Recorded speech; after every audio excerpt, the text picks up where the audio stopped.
Hello guys, welcome to my YouTube channel time to study and art. इस video में हम BHDC 132 के first block का 5th unit cover कर रहे हैं, जिसका नाम है जायसी का काव्य। इस वीडियो में हम जायसी की काव्यगत विशेषताएं इस टॉपिक पर डिस्कशन करेंगे। तो चलिए शुरू करते हैं। सबसे पहले जायसी की काव्यगत विशेषताओं में जायसी का भाव पक्ष आता है। भाव पक्ष की विशेषताएं, तो भाव पक्ष की विशेषताओं पर हम आज डिस्कशन करेंगे। तो चलिए शुरू करते हैं। इसकी पहली विशेषता है रस योजना। जायसी के काव्य में किस प्रकार का उन्होंने किन किन रसों का प्रयोग किया था, तो इन सब के बारे में इसमें बताया गया है। रस योजना ये पहली विशेषता है। पद्मावत प्रबंध काव्य होते हुए भी एक श्रृंगार प्रधान प्रेम काव्य है, अतः श्रृंगार के संयोग और वियोग दोनों पक्षों का वर्णन इसमें मिलता है। अन्य रसों की भी योजना की गई है। मतलब पद्मावत प्रबंध काव्य है, लेकिन इसमें प्रेम काव्य का प्रधान गुण जो है श्रृंगार, वो उसकी ज्यादा प्रधानता है। श्रृंगार के इसमें दोनों पक्ष, संयोग और वियोग, दोनों पक्ष देखने को मिलते हैं। बहुत अच्छे तरीके से दोनों पक्षों को इसमें दिखाया गया है पद्मावत में। और इन श्रृंगार के दोनों पक्षों, संयोग और वियोग के साथ साथ इसमें दूसरे जो रस होते हैं वो भी देखने को मिलते हैं, अलग अलग तरह के रस, जैसे कि वीर रस, वात्सल्य रस, करुण रस, शांत रस, अद्भुत रस, ये सारे रस इसमें देखने को मिलते हैं। अन्य रसों की भी योजना की गई है, परंतु गौड़ रूप में ही। मतलब गौड़ रूप में इन सारे रसों की, शांत, अद्भुत, वीर, वात्सल्य, करुण, इन सब रसों की भी इसमें देखने को मिलते हैं, लेकिन गौड़ रूप में देखने को मिलते हैं।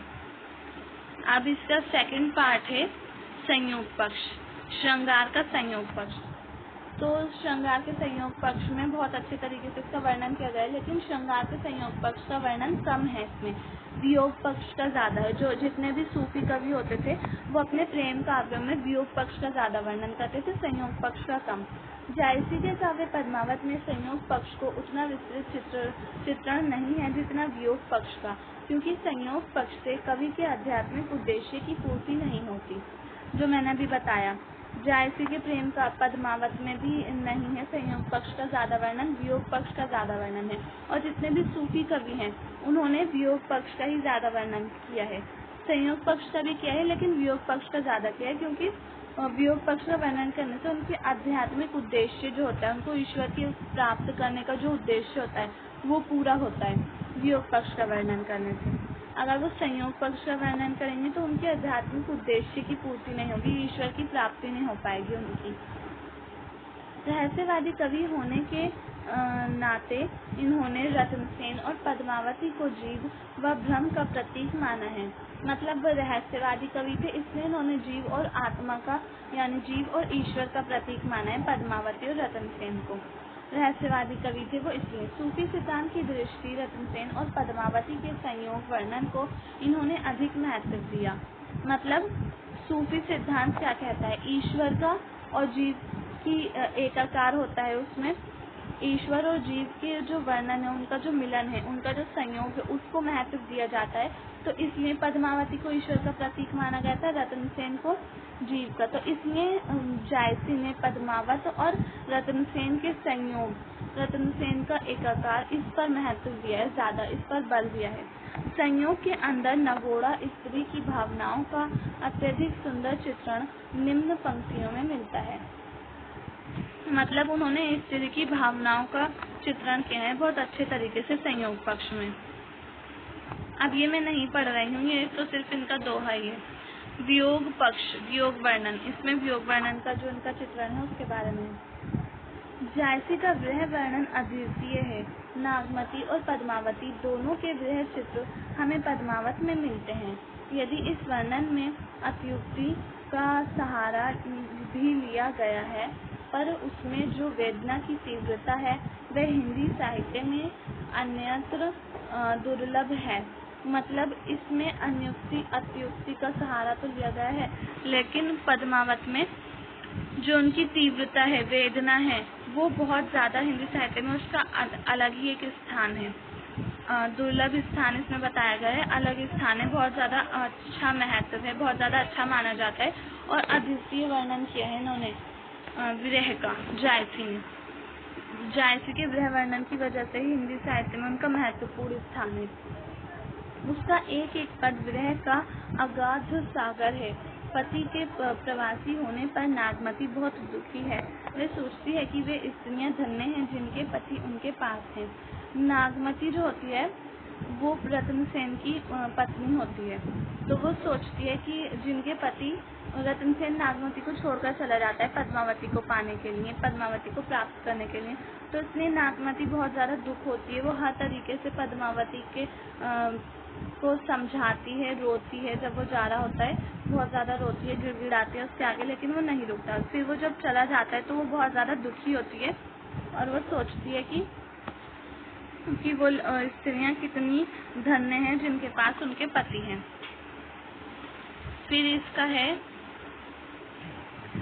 अब इसका फोर्थ विशेषता है भाव पक्ष में करुण रस।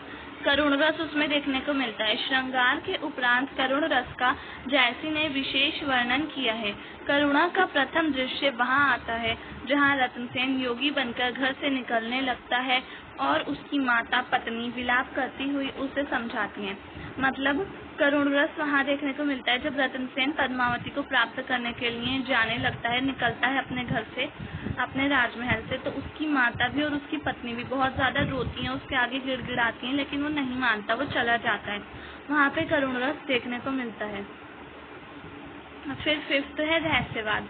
पद्मावत काव्य में जायसी ने लौकिक प्रेम के माध्यम से अलौकिक प्रेम का चित्रण किया है। लौकिक प्रेम मैंने बहुत बार बताया है, लौकिक प्रेम सांसारिक प्रेम होता है और अलौकिक प्रेम ईश्वरीय प्रेम होता है। तो मतलब लौकिक प्रेम यानी कि रत्नसेन और पद्मावती दोनों वो हैं, संसार में रहते हैं, जीव हैं दोनों, लेकिन उनको ईश्वर का वो बताया गया है, प्रतीक पद्मावती को, तो उसको ईश्वर का प्रतीक बताया गया है, तो इससे लौकिक प्रेम को प्राप्त किया जा रहा है।